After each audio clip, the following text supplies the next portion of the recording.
And now, as the dice roll, brought to you today by Hover Hip Bags. When you want to be stylish and practical, nothing says high fashion like a Hover Hip Bag. And remember, don't you dare call it a fanny pack.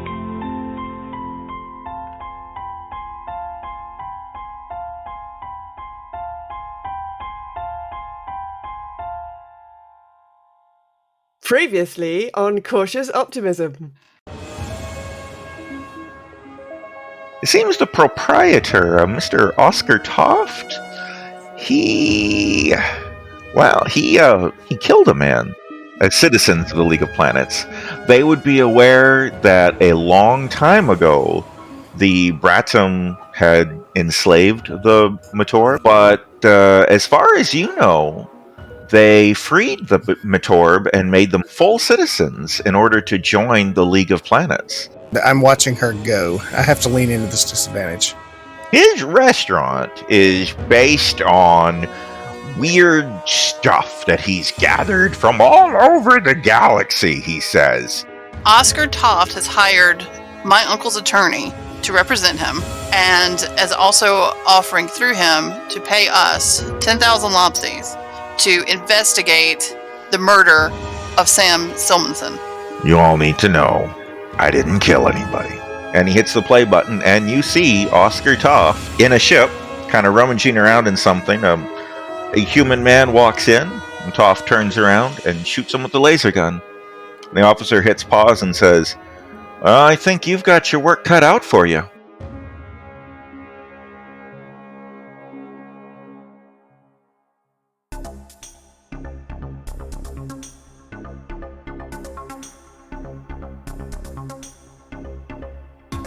Hello, Cautious Optimism.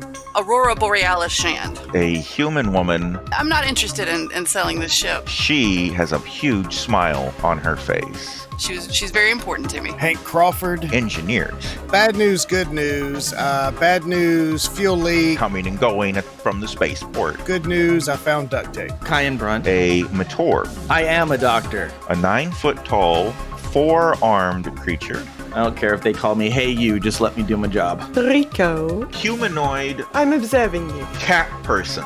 It's for science. Toss. A slimy, gelatinous... what are you hauling? Goo thing. Thank you, Cautious Optimism. Welcome to the station.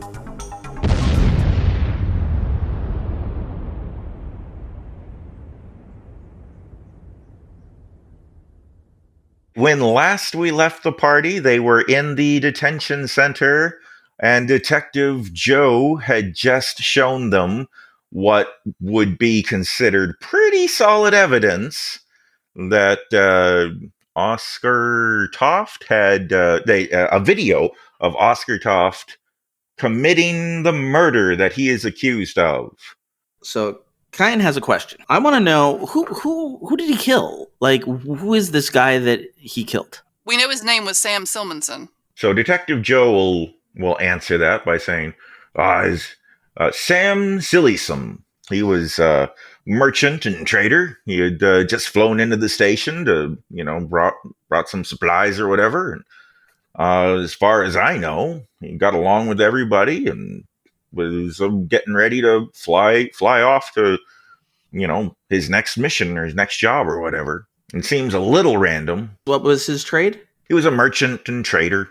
Can we tell from the video or from asking Joe? Well, first of all, can we tell from the video what it was that he had been shipping, or that what he had merchanted there, as far as like the cargo bay? Like, what was his trade? Oh, well, here I can, let me just type some buttons on this computer. I can pull up his ship's manifest. Okay. Looks like he was bringing foodstuffs for the Garland's Grub restaurant. As far as I know, that transaction had been completed, and he was probably getting ready to take off here pretty soon. Joe, can you also tell with the records? Is there any way for you to tell if he'd already been paid by Garland's Grub?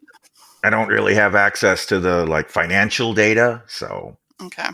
Now, Joe, can you tell us, have these two had any public issues in the past? I mean, not to my knowledge. There's nothing on either of their files to say they were involved in any kind of altercation that got reported. So I'm maybe. I mean, a lot of stuff happens off the record. You know what I mean? But not that I know of. So it seems to me if, one really big glaring connection is the proprietor of the Garland's Grub. We just sold her the fruits and vegetables. She's in direct competition with Oscar, and she knew the merchant who was killed. So there's definitely a connection there that we should probably investigate. Do we remember what her name is? Oh, the name of the Garland's Grub owner? Mm-hmm. That's Faluvia. No, none of us knew that. All right. Well, it's a good thing you've got your old pal Detective Joe here to Thanks, Joe. give you information. You're all investigating on behalf of the murderer. Alleged murderer. Yes. Well, here I believe I could give you a copy of the recording of him committing the crime, if you'd like to follow up on that. Please, But yes. yeah, I gotta say, right now, it seems like an open and shut case to me. So you might be wasting your time. Well, we'll take that under advisement.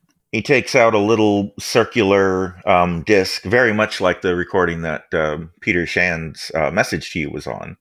And he hands one, or holds it out to you guys if one of you wants to grab it. I'll grab it All right. and put it in my fanny pack. Your space fanny pack. That's right. Now, here's my question. Do you wear it around your waist, or do you wear it around your shoulder like the youngins nowadays? I think that fashion will have gone in several cycles in between now and then, so it's probably back to being around the waist. I kind of figured it just kind of hovered by your waist.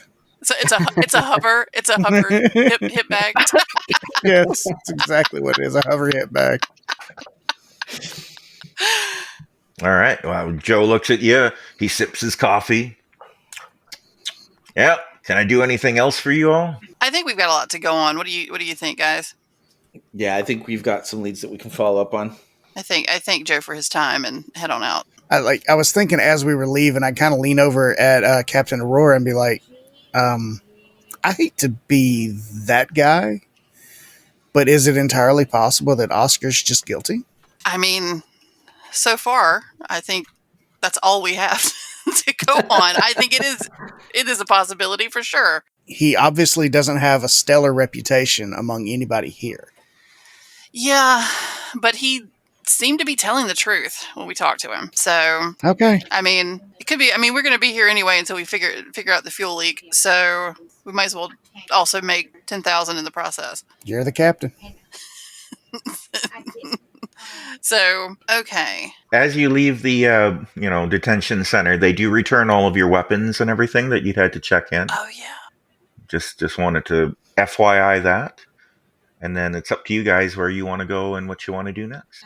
Is there a place we can go to authenticate the footage? Because I don't know that any of us have the skills to do so. That would require somebody with some expert science knowledge.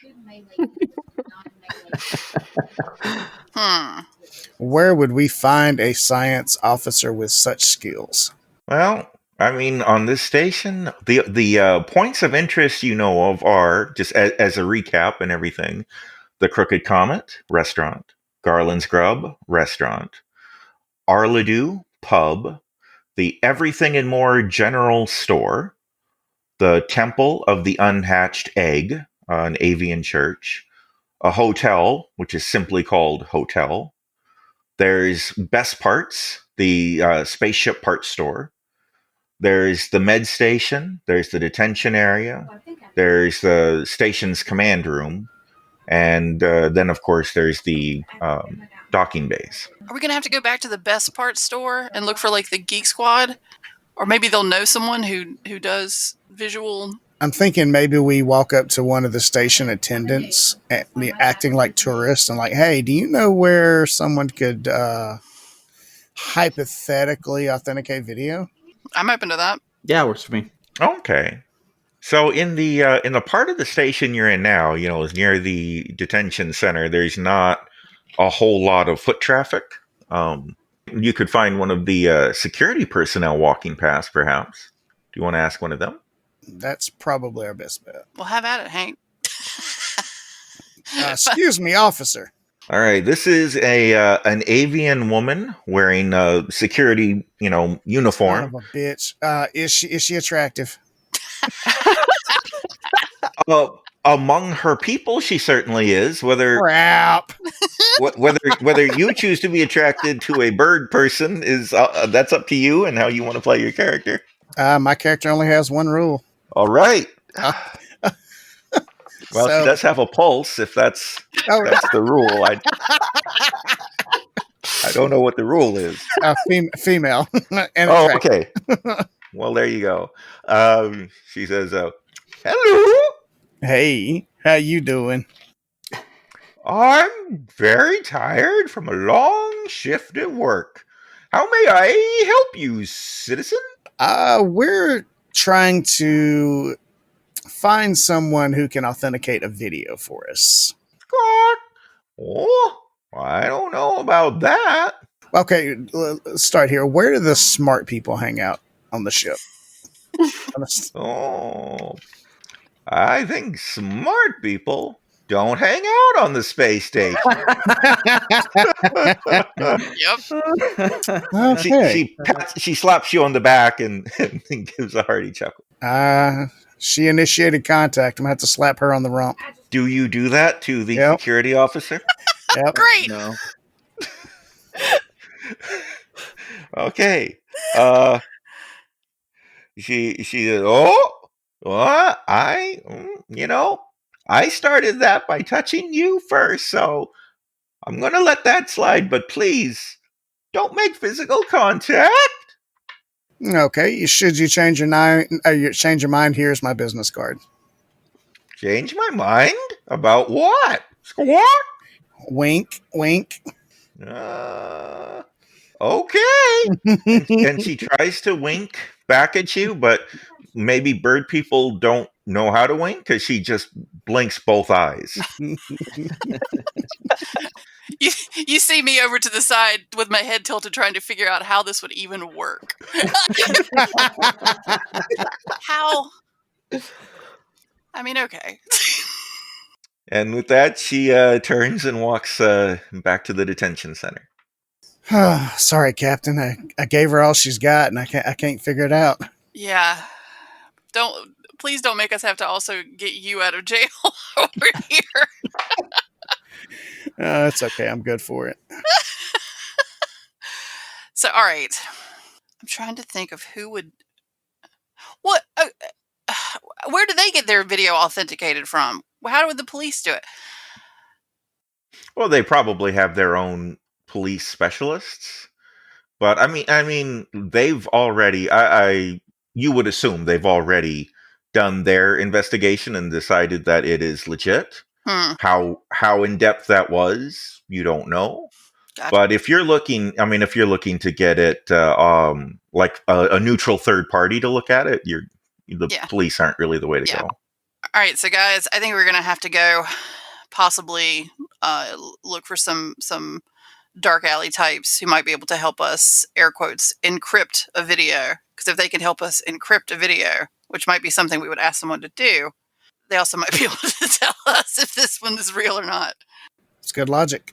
I'm trying to think of where we can go that would, I really don't want to go back to Best Parts. I don't need, anything Really to don't wanna avoid. go I back mean, to Best if there's like a radio hut instead of a Best Parts, I'd rather go to that. But Well, there's the everything and more. I mean, it's a grocery store, I guess, like a general store. is there a place on the station that we've been warned not to go, or not to go at night, or hold on to your fanny packs while you're there place? Oh, yeah, I don't know that you guys. Well, you guys have been on the station before too, so I guess you would probably have heard that the docking bays are you generally don't want to be around there when the ship or when the station goes into night mode. I think that might be a good place to check. Mm-hmm. So we head there. I head there. All right, you guys are going to the docking bays, and so you're looking for like people wearing long trench coats who might be trying to sell things in back alleys. Yeah, is somebody trying to sell us a watch or some Information. some pirated DVDs. Okay. Let's see. I'd like one of you to make a perception roll, please. I'll make it. Or, go ahead. I'm going to make one too, I think. Okay. I didn't. I am oblivious. I got a 6 and my perception's 12. Oh, okay. So you made it by 6. So I'll tell you what you don't necessarily see anything right away, but you hear what sounds like a little bit of an altercation. You hear a bird person kind of shouting in the distance, and you hear a noise that you're not familiar with. I nod to the crew and head that way sneakily, and with much caution and attention to traps. And you fall into a spike trap that was clearly placed on the space station. The only thing in the spike trap is clay pots. Spikes and clay pots, as far as the eye can see. As long as one of those clay pots isn't a mimic, I'm good. It's a shape-shifting that totally works in sci-fi. Oh, I could do that. Okay. Thanks. What you do find is in one of the docking bays, there's kind of a flimsy looking boat, or not boat, but spaceship that looks like it's maybe only good for going to the planet's surface and up to the station and back again, that kind of thing. And there's three avians, 2 of which are apparently loading it full of boxes, and one avian has broken away from the ship and is kind of shouting things like, leave us alone, stop following us, stop taking our pictures without our permission, Squawk, or we'll be forced to call the authorities. And there's this, humanoid cat person. Her tail is just flipping back and forth, and she's got this data pad, like an iPad, out, and she's rapidly making notes. And she's saying things like, "Oh, I'm just studying you," And the bird person is continuing to get more upset. And Raven, would you describe to the players in the audience, what does your cat person look like? Sure. So she's got black fur, very sleek black fur. She's wearing just kind of general traveling gear. She looks a bit sort of down at heel, but she's got very, very bright blue eyes and slightly inexplicably a bright blue mohawk. So she looks a bit punk ass. Okay, and you know what Hank's question is. Well, I don't think we've gotten there yet. But yes, she's. I mean, it's your character, Raven. 2 other cat people. Is your cat person hot? She's very skinny. She's quite angular. Probably not. She just looks a bit undernourished. I wouldn't say that she looks especially hot, but she has a bright blue mohawk and bright blue eyes. So, So Bama Shocks, I guess it depends on what your character's into. I was going to say, I think his favorite color is blue. Oh my goodness. Well, be careful if you get into any kind of fight with her, she might be kind of catty. All right, so you guys you're witnessing this little altercation going down. The bird person is getting more and more upset, and the cat person doesn't seem to be aware of that or care. Like the cat person just continuing to make notes And do you guys want to do anything at this point? Well, so have we, in our experience in space, is this cat race a common race? Would we have seen one before in normal? Are they? I think you probably have heard, of cat people, but I don't think they're very common in this area. So I don't know that you'd ever have seen one with your own eyes before. Oh, okay. I would like to look over at Kyan, get his attention. Mm-hmm. I think I saw a putty tat.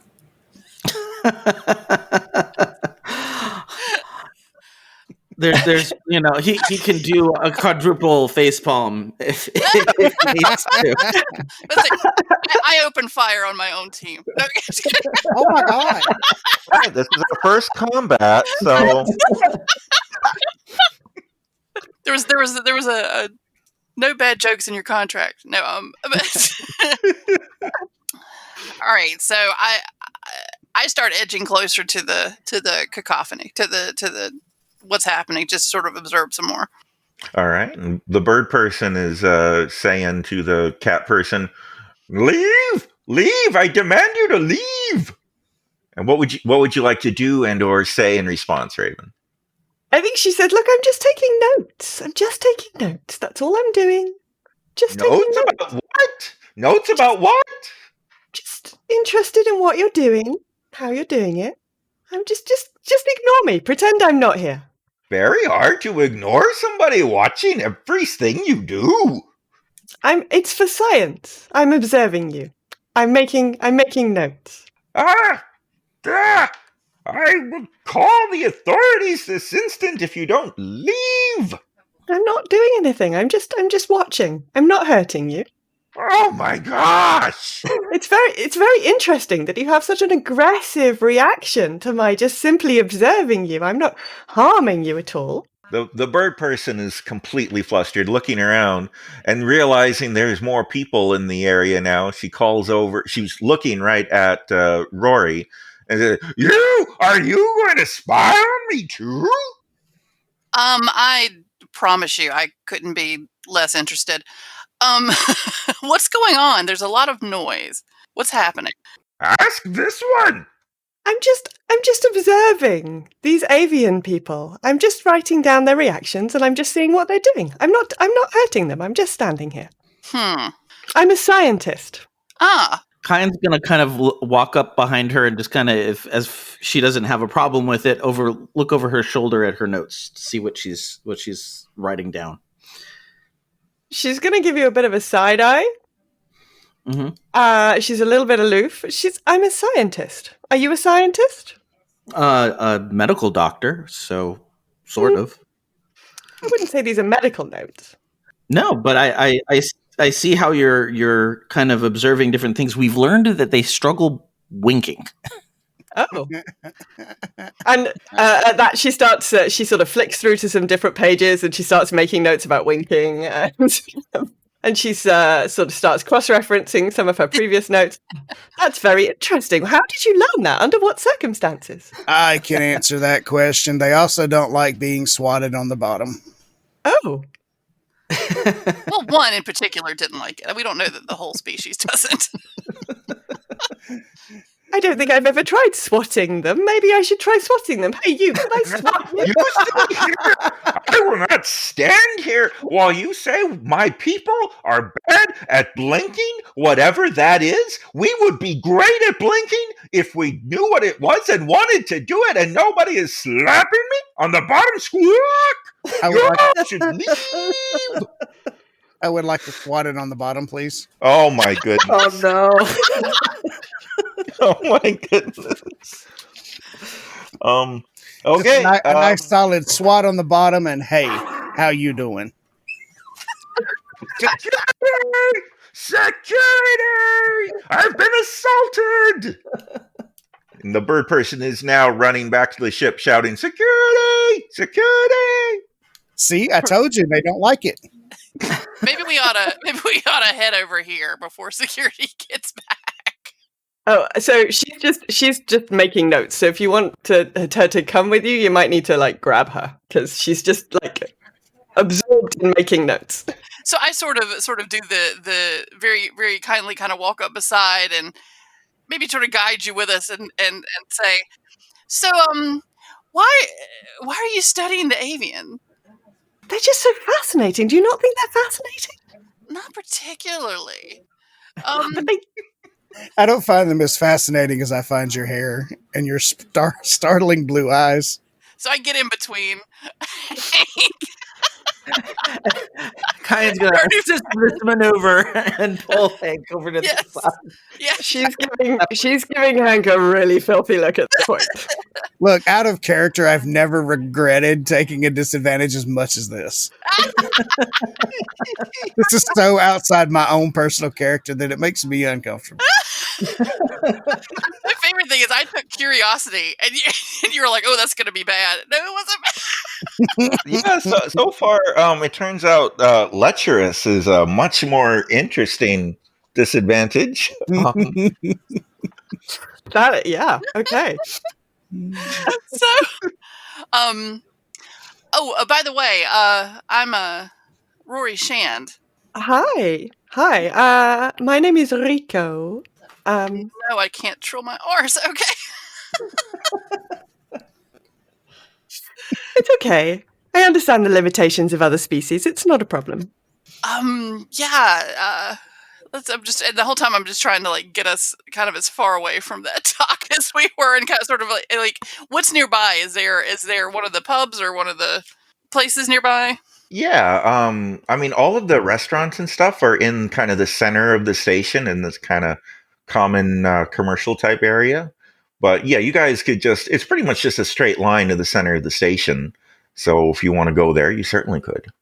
Okay, so I'd try to direct us all into a place that has a sizable amount of people.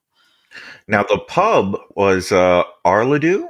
Mm-hmm. That was the one owned by the Bratum, the pink-skinned Bratum that did not get along with Cayenne. Oh, right. So maybe not that one. Yeah, let's not go there. Yeah. the second closest. Okay, I mean, the Garland's Grub then would probably work.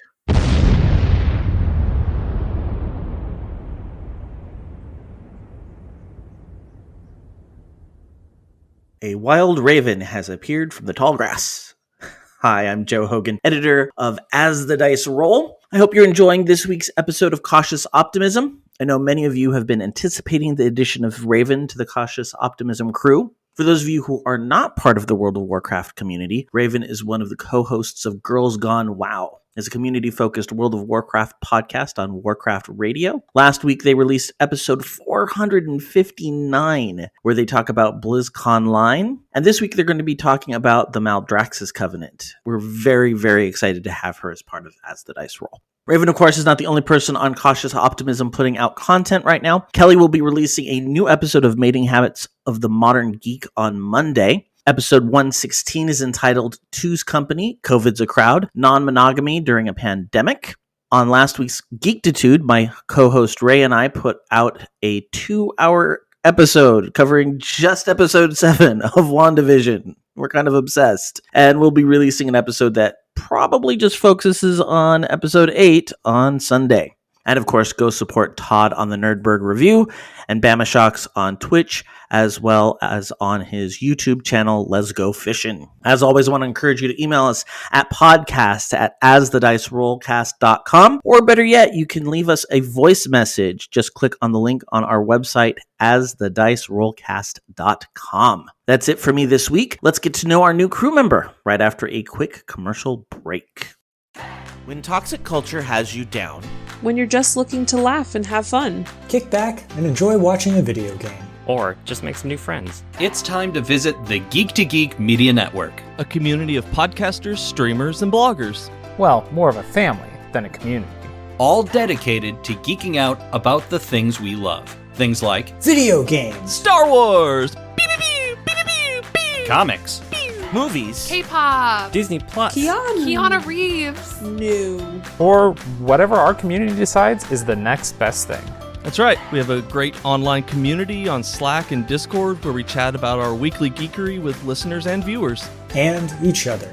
Yep, and each other in real time, and we can't wait for you to join us. So come check us out at geek2geekmedia.com. And escape toxic fandom for something much more... Keanu? Yes, Keanu. Garland's Grub is a kind of a nice restaurant, and it's filled with avians. So, as you walk in, a young like teenage avian girl says, "Oh, would you like a table? Do you have a private room or private table? Or I can get you a booth in the back." So Rico at this point is just literally like watching, like leaning forward slightly and continuing to make notes and staring completely unblinking at, like, making everyone feel slightly uncomfortable about what's going on here. While she's staring intently at the avian in front of her, I'd like to lean to her ear and ask her, "Do you like being swatted on the bottom?" God. Oh no. I mean, very sharp claws, so I would strongly suggest you don't try it. Oh. I'm not going to go there. Okay. Well, after that awkward interchange, the waitress leads you to a booth in the back that is fairly secluded. All right.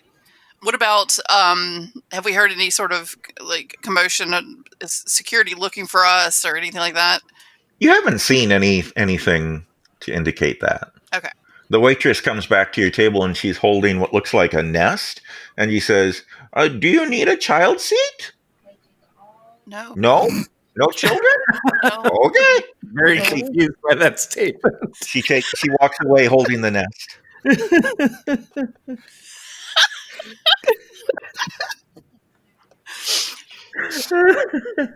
So, okay. Let's regroup. By the way, Rico. Hi. Just on a whim, you don't have any sort of experience with encrypting or authenticating video, do you? No. I mean, I could probably work it out. I'm a sort of general scientist. I've done some computer type stuff. Why? From my pack, I present a disc. We were just trying to get this authenticated. I thought I'd take a shot that maybe you might be able to help us out with it while we're here waiting and getting to know each other and laying low and trying to figure out what in the heck is going on. Okay, what is it? It's I probably should have warned you. It is a... She takes it out of your hand, by the way. She just... Okay. You've handed her something, she takes it. It's a recording of a person shooting another person. And we're trying to see if anyone's tampered with it. She, like, raises her eyebrows. And, what do you do exactly for a living? That you're chasing a murderer? At this point, for a living, I buy parts for a ship that may or may not be mine. And, regular old merchanty type things. How do you not know whether it's yours? She's very confused by the way this conversation is turning out. Uncles that may or may not be dead, wills, there are lawyers involved. It's all very tricky. That's not the concerning part. There's a man on the station who everyone seems to hate, who apparently is on this video shooting someone else for what we could see as no good reason. And he has asked us for a large sum of money to prove he's innocent. And we're stuck here until we can find parts for the ship. And so that's kind of where we are. Ah, I see. And who are your friends? I look at them to introduce themselves. I'm Kyan Brunn. I'm the ship's medical officer. I kind of like side eyes, like that's right? That's kind of what I'm doing for you guys. You've saved the most of our lives so far. And I am that appreciative life. I am Hank Crawford. I am the ship's engineer if I don't get blown up again. Do you get blown up often? I've been on the ship once and blown up on the ship once, so it's not looking good. 100% of the times he's been on the ship, he's blown up and had a heart attack. And you're competent engineer? Yes, I stumbled upon some incompetence left behind. She clearly doesn't believe you. I see. Well, I mean, I'm guessing encrypting video or decrypting video is something that in this kind of technology level, anyone with a bit of science skill could probably do. Yeah, I see you have computer operation and computer programming. Yeah. Either of those could apply.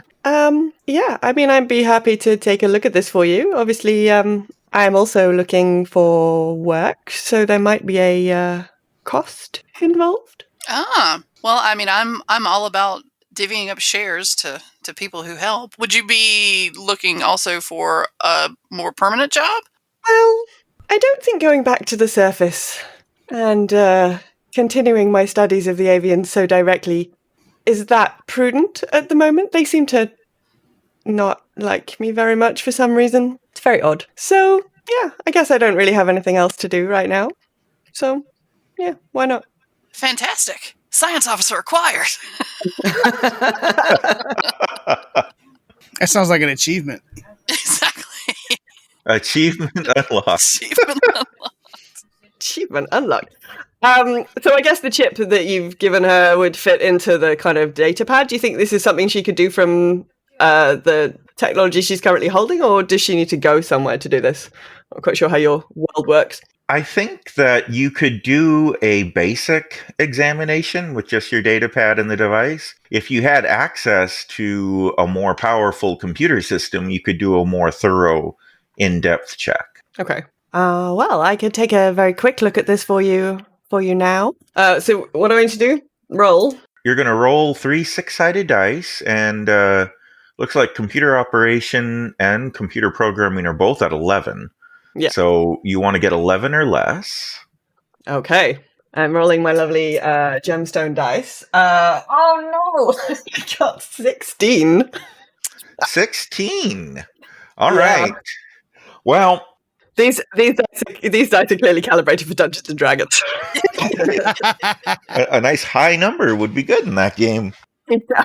So maybe it turns out your data pad, well, you know what? You haven't been doing the updates, the patches and everything on a regular basis. So when you plug in the little recording device, your tablet comes up with a message that says, cannot access this data. Please install 372 updates. Oh, darn it. Yeah, I've been a little behind. So distracting, these birds everywhere. Would she be able to use my backpack computer to do a deeper diagnostic on this thing?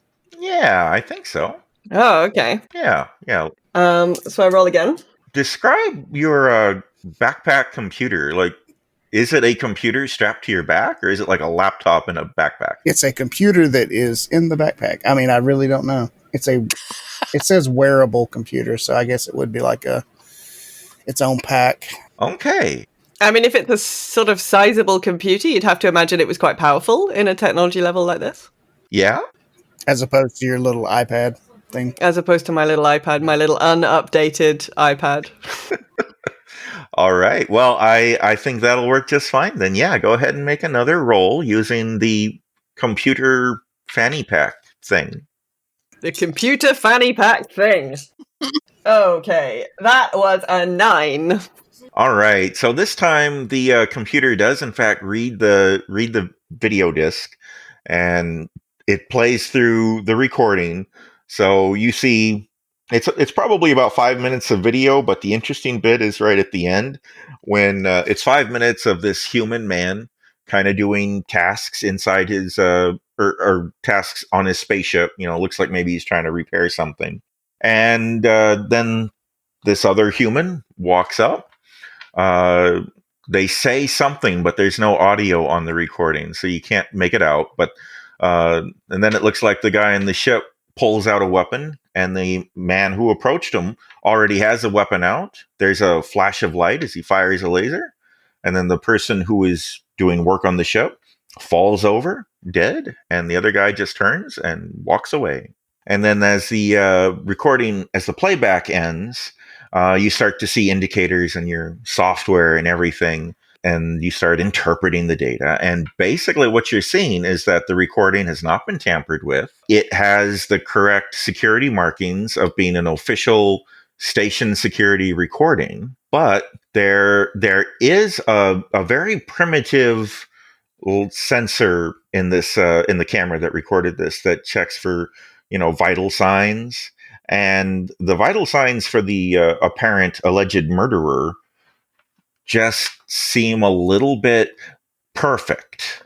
Like ordinarily you would expect to see body temperature and respiration, all of these things would fluctuate with organic life, but this the alleged murderer's breathing is perfectly the same. Body temperature is perfectly the same throughout the whole scene, and that's weird. Okay, so I relay that to the party. So out of character, what do we? What's the android situation on in the universe right now? Androids are, non-sentient androids exist, like robots that follow out orders, but they're so yeah, that's commonplace. But the idea of a sentient android is something that's rumored to exist in the more technologically advanced parts of the world, the galaxy. You've never seen one. Do we know anything about any sort of shape-shifting species, or? There's lots of rumors about shapeshifters existing in the galaxy, but they're generally considered, science says no. Can I make a medical check on the data that he's seeing to see if he recognizes any sort of species or reason for it to be the way it is? Yeah. I think after Rico ran the scan and showed you guys this, you'd be able to see all of the medical data that it has, and yeah, you could do a doctor analysis, medical analysis on it. All right, so I got to get under a 13, and I got a 10. Yay! All right. To you, this looks like somebody got a recording of normal baseline human, statistics and just kind of copy pasted it, into the recording. Would that be something that would be able to cover up differences between two individuals? Yeah, it could probably cover up differences between humans. It would definitely cover up differences between species. Ah, okay. So this basically explains to the group. It looks like they took the data for a human and they copied and pasted it through, so that way it looked like it was a human, or at least it's either covering up a different species, or it is trying to make sure that nobody can tell which human it is. Oh, interesting. Is there a way to see what it was before it was copied over? Like an undo button. I may have used the wrong word when I said copied over. You didn't find any evidence. Rico didn't find any evidence that the recording itself was tampered with. Oh, I see what you're saying. So whatever was there is giving off these readings. Yeah. Yeah. The readings are legitimate. They just are just too perfect. Yeah. That's right. He explains that. So it sounds like to me, if this is not actually Oscar, that we're dealing with either something we've never seen before, or an android that can project bio readings, or perhaps some changeling type creature. Right, which are all things we haven't seen before. Or even someone with some magical ability. It might be as simple as somebody, there are a lot of avians on this space station, and I'm starting to think, this Faluvia character is, kind of a central part in all of this. The person who got killed was somebody who she was doing business with. She's a rival with Oscar. I feel like, it may be something as simple as a species like the avian having some device that cloaks their biosigns. Oh. Well, also, too, we can definitely rule out that it's not Toft, because we've seen him, and he's got high blood pressure or something. His heart rate would be this. I mean, would Rico sort of have any idea about any kind of technology that might do this from her sort of science background, do you think?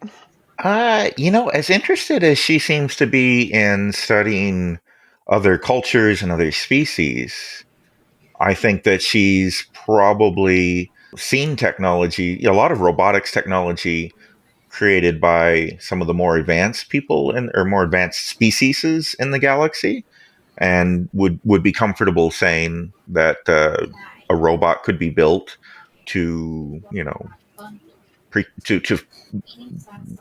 pretend to be somebody. Yeah, to fake some vital signs for this. Exactly. Yeah. Well, my suggestion would be that the best way for us to find out if this is a robot or if someone here on this station has the capability of acquiring or producing such a robot is to act like we would like to buy one. Or have one made. Interesting idea.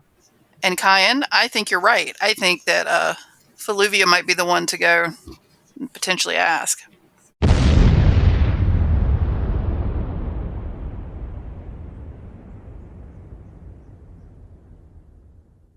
Next time on Cautious Optimism. You sound like the scariest man in the hat. At the Crooked Comet, there is a slimy, gelatinous goo thing. The dining area looks like a cross between a restaurant and a museum. You'll be in rooms 13 and 15, right upstairs.